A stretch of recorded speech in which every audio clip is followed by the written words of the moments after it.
Okay, let's apply some non-destructive edits to this photo. Now, Affinity Photo is the full-featured photo editor, so if you want more options, go for that. Otherwise, let's have a look at the adjustments. So down the bottom there, I can click on Adjustments, and you see I have a whole host of options here. I will choose a simple one to begin with, so brightness and contrast.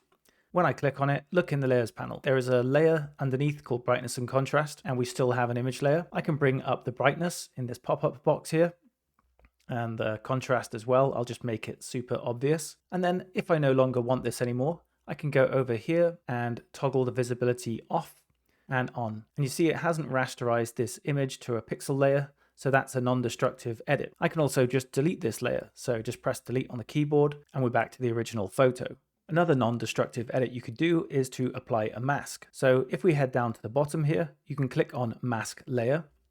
And you see we now have a mask layer underneath the original photo, and the colors tab has turned to basically black and white. So what we're going to do is we're going to mask out the edges of this and make it quite soft so we only see the warrior and a little bit of blue sky. So the first thing we'll do is get our paintbrush. So I'm going to click on that. I'm going to make sure my paintbrush is pretty big to begin with, maybe like this big, and we're going to go over. So the thing you have to remember here when you're applying a mask is black conceals, white reveals.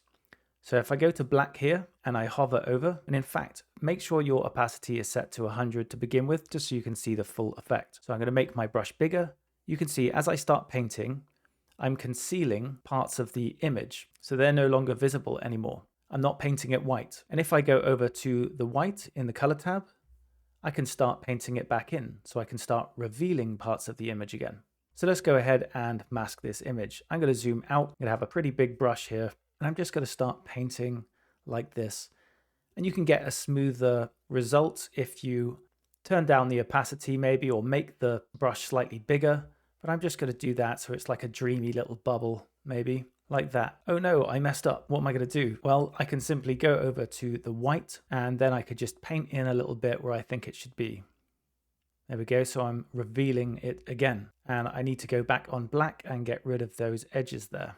Okay, so basically this is masking, and you can have a look what we've done over here in the mask layer. You can see it's quite small, isn't it? If you want to have a closer look, just hold down Option or Alt on the keyboard and click on it once. You can see black is the places that we've concealed and white are the places that we've revealed. And you see I missed a little bit down there, so back on the brush, I'll make sure I'm on black and I'll just paint that bit away. And now I can go back onto the mask layer, hold down Option or Alt on the keyboard, click, and there we go. And remember, it's a non-destructive edit, so it's still an image. So that's excellent. Let's make another non-destructive edit. This time we'll use one of the selection tools up here. So I'll click on the elliptical marquee tool, and what I want to do is just take a circle of this, and I don't want anything else around it. So if we look at the settings in the context toolbar, we have feather. I like feathered edge on this one, so I'm just going to keep it around there. And then from the center, that's where I'm going to drag my marquee. So I'll just click and drag out. And to stay in a perfect circle, I'm going to hold down Shift, and I'm just going to drag out to about there. And I'm going to let go, and that's done. So I'm just going to go ahead and press Mask Layer. Okay, now I want to deselect my selection because I'm happy with that. So I can either go up to Select and press Deselect there, or I can press on the shortcut, which is Command D.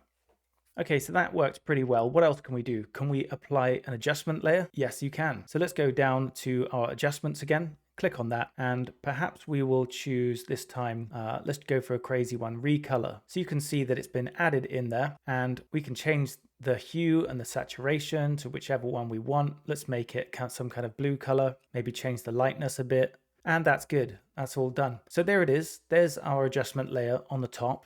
We can just drag that down onto the image. So now it's just affects just this image here. So it's non-destructive, so I can just delete those two layers there and gone. Okay, let's use the selection tools to make another more refined selection of just this poppy here close to the edge. So of course I can head on over to the freehand selection tool, click on that. We have a few options under type. This first one, the freehand, this is not going to be what we want. So I can press Command D. There's polygon, which is just straight lines. And then there's magnetic. I can click on that just to show you what that does. I can click and drag, and it's doing a pretty good job, but I know that the edges of this are a bit blurry, so it's not going to work that well, I think. Yeah, okay. So it's doing a pretty good job, but it's not perfect. I'll just finish it as I've started. And there we go. I'm going to press Command D to deselect that. You could also use the flood select tool where you just click once and it will kind of automatically show a selection area. You can click and drag down to change the amount that it selects, but I don't want to use this one either. What we're going to do is use the selection brush tool. So I'm going to click on that and we can have a look at the context toolbar and just check the width of our brush. It seems about the right size. I'll leave everything else as it is. So let's start making our selection. So I'm going to click and drag up. Oh, the brush is a little bit too small, so I'll just press the right bracket key and I'll just click and drag up even more. And you can see it's doing a pretty good job of making that selection. It has missed out this little portion, so I can just make the brush smaller with the left bracket key and just get it in there. If you do overdo it like this, maybe, you can go ahead to mode and click on subtract, and then you just brush that away. So obviously it is a little bit soft, so I can't expect it to do an amazing job, but I can make these little adjustments if I want, or I can go ahead and press refine. So I'm going to click on that now.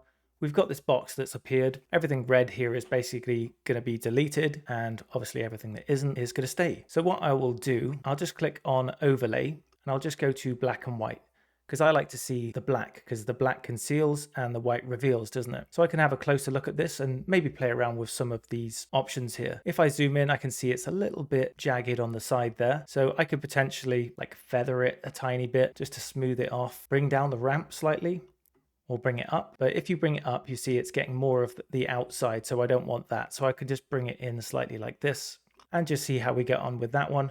You can mess around with this a lot, but obviously I don't want this tutorial to go on longer than it should do. So I will just press apply.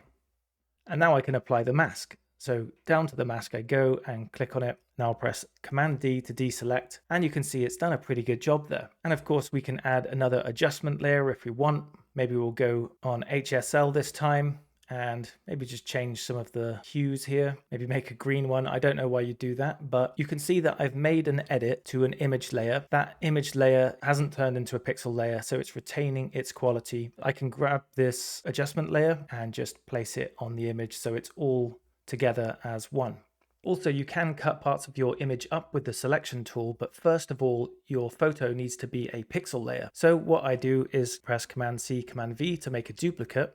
I'll hide the original, and with the one left over, I could just right click, go down to Rasterize, click on that, and you can see in the layers panel it's now a pixel layer. Now I can go ahead and click on the marquee tool. Let me just click on that one, drag that out, and from here you can either grab the move tool, maybe you want to move it over here, or you could just press Command C to copy it, and then what you want to do is just deselect everything, so Command D, and I'll delete that. Now I'll press Command V. And then this is what we're left over with, so that's a way to cut it up.